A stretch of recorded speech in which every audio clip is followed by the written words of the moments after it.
नमस्कार भक्तजनों, इस वीडियो में सुनेंगे कार्तिक मास महात्म कथा का 11वां अध्याय, जिसमें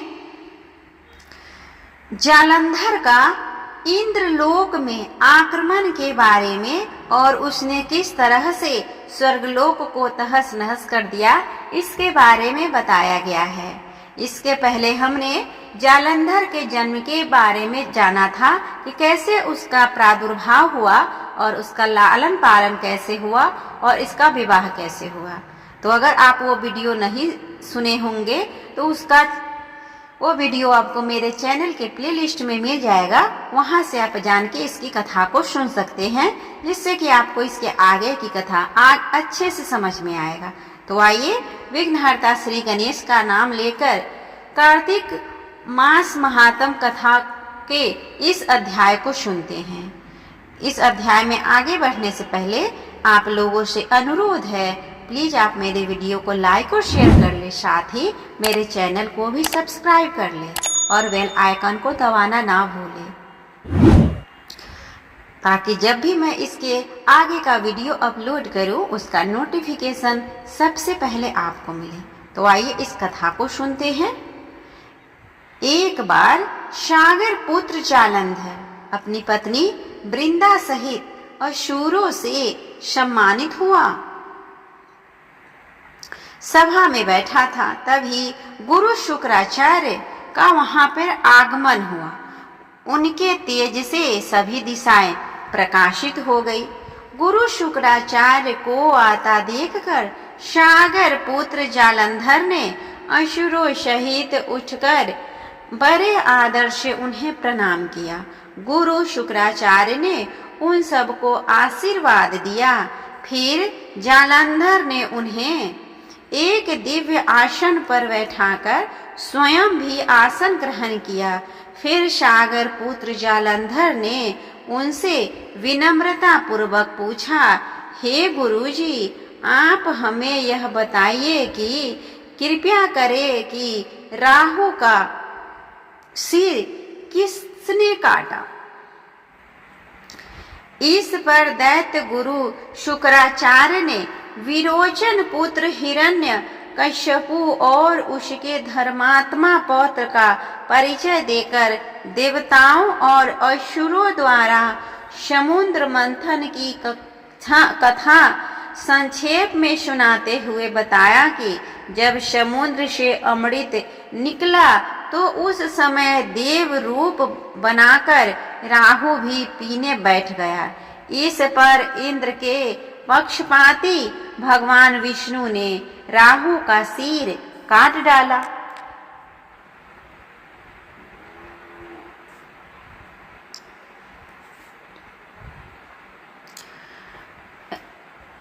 अपने गुरु के मुख से इस प्रकार के वचन सुनकर जालंधर को क्रोध की सीमा न रही।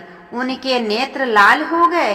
फिर उसने अपने धस्मर नामक दूत को बुलाया और उसे शुक्राचार्य द्वारा सुनाया गया वृतांत सुनाया। तत्पश्चात उसने धस्मर को आज्ञा दी कि तुम शीघ्र ही इंद्रपुरी में जाकर इंद्र को मेरी शरण में लाओ। धस्मर जालंधर का बहुत आज्ञाकारी एवं निपुण दूत था।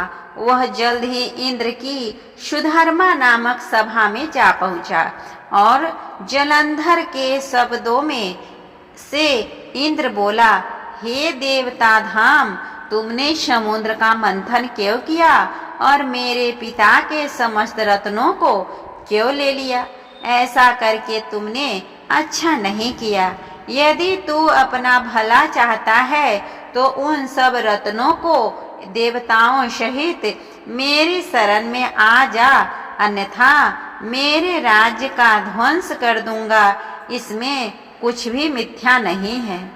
इंद्र बहुत विस्मित हुआ और कहने लगा, पहले मेरे भय से सागर ने सब पर्वतों को अपनी कुक्षी में क्यों स्थान दिया और उसने मेरे शत्रु दैत्यों की क्यों रक्षा की?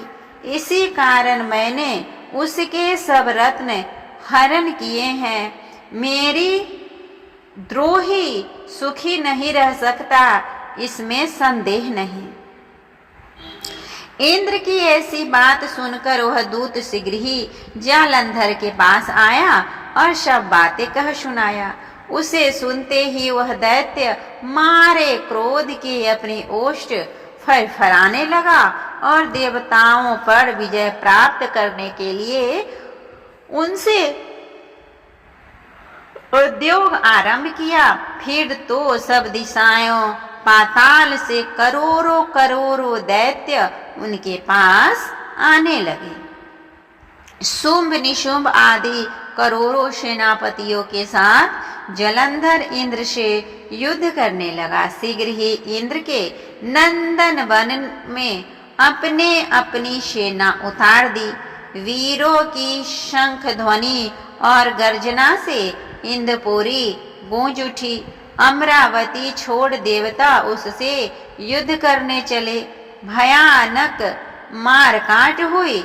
असुरों के गुरु आचार्य शुक्र अपनी मृत संजीवनी विदा से और देवगुरु बृहस्पति द्रोणागिरी से औषधि लाकर जिलाते रहे।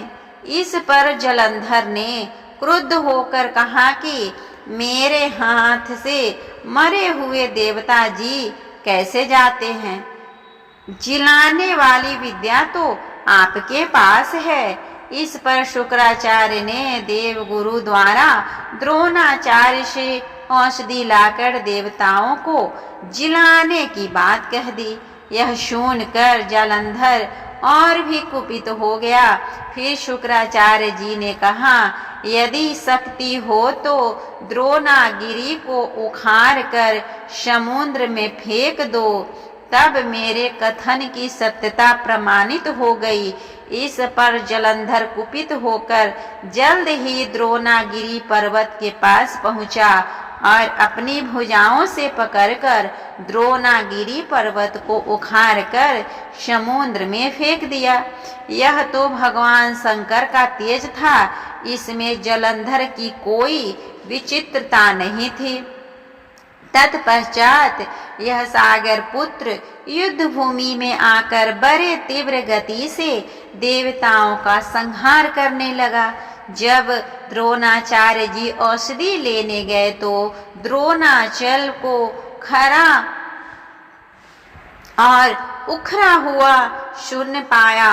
वह भयभीत हो देवताओं के पास आए और कहा कि युद्ध बंद करो, जलंधर को अब नहीं जीत सकोगे। पहले इंद्र ने शिव जी का अपमान किया था। यह सुन देवता युद्ध में जय की आशा त्याग कर इधर उधर भाग गए। सिंधु सूत अमरावती में घुस गया। इंद्र आदि सब देवता ने गुफाओं में शरण ली। इस तरह हमने सुना कार्तिक मास महात्म कथा का 11वां अध्याय। इसके आगे के वीडियो में हम सुनेंगे कार्तिक मास महात्म कथा का 12वां अध्याय। तब तक के लिए आप सभी पर भगवान श्री हरि विष्णु अपनी कृपा बनाए रखे। ओम नमो भगवते वासुदेवाय नमः।